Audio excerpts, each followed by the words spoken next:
है क्योंकि आज की न्यूज में हम एलन मस्क के बारे में काफी चर्चाएं करेंगे। When something is important enough, you do it even if the odds are not in your favor।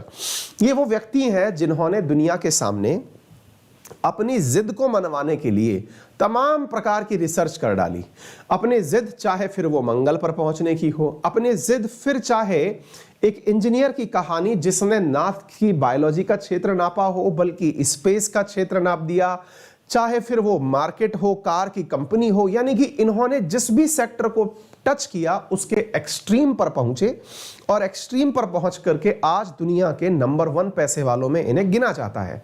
अगर इनकी एक लाइन हमारे जीवन में अपनाने लायक है तो वो यही है कि आप किसी भी चीज को when something is important enough, तो फिर आप उसे तब भी करिए जब वो आपके पक्ष में नहीं है या फिर आपके अकॉर्डिंग नहीं हो रही। हम और आप जीवन में जब ऑप्शनल भी चूज करते हैं यूपीएससी का, तो भी ये सोचते हैं कि ग्रेजुएशन में जो सब्जेक्ट हमने पढ़ा है वो ऑप्शनल के अंदर मिल जाए। आप विचार करिए कि हम किस प्रकार का विचार रखते हैं, मतलब हम अपने पक्ष में कितनी ज्यादा चीजों को चाहते हैं, उसके बाद में हम सोचते हैं कि भाई इतनी चीजें हमारे पक्ष में होंगी तब हम प्रिपरेशन में उतरेंगे। विचार करिए, एक व्यक्ति जिसने दुनिया में स्पेस का क्षेत्र हो, जो कि स्पेस साइंटिस्ट बनने में लोगों को मतलब जीवन लग जाता है, उस मुकाम तक पहुंचने में जहां तक इन्होंने कारनामे कर दिए हैं।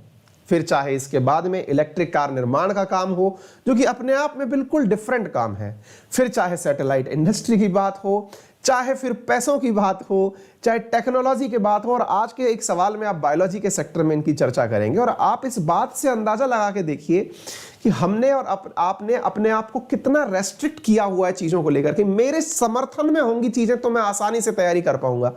मेरे साथ में बहुत से विद्यार्थी, मैं रविवार को विद्यार्थियों के साथ में अपने सोशल मीडिया पर बच्चों के साथ एक टॉक रखता हूं, कल रविवार को भी रखूंगा उस टॉक को, आप भी अगर पहुंचना चाहें तो पहुंचे, है ना। तो वो जनरली दोपहर में 1 बजे के आसपास मैं उस संवाद को रखूंगा अपने साथियों के साथ में, आपको इन्फॉर्म कर दिया जाएगा विभिन्न सोशल मीडिया के माध्यम से। तो उस रविवार वार्ता में भी अक्सर जो मुझे कॉमन क्वेश्चन देखने को मिलता है ना, वो यही है, सर मेरा मीडियम हिंदी है, मैं कैसे तैयारी करूं यूपीएससी की, मुझे तो इंग्लिश आती ही नहीं है, क्या मैं हिंदी मीडियम से ही तैयारी कर सकता हूं क्या। तो वो इस पंक्ति को ना अपने आगे लिख के रख ले, क्योंकि हर चीज आपके समर्थन में होगी तब आप तैयारी करने उतरेंगे, तो फिर यार कितने से कैसे अधिकारी बनेंगे। आप सोच के देखिए, असली व्यक्ति तो वही है जिसने हर ऑड परिस्थिति से अपने आप को लड़ा, जो उसके समर्थन में नहीं था, जो उसके पक्ष में नहीं थी, घटनाएं उनको अपने पक्ष में मोड़ लिया। असली विजय तो वही है। अब यह आपके ऊपर है कि आप इस चीज को कैसे देखते हैं, है ना। तो आज इन सभी बातों के बारे में चर्चा करेंगे। एलन मस्क आज की टॉप सुर्खी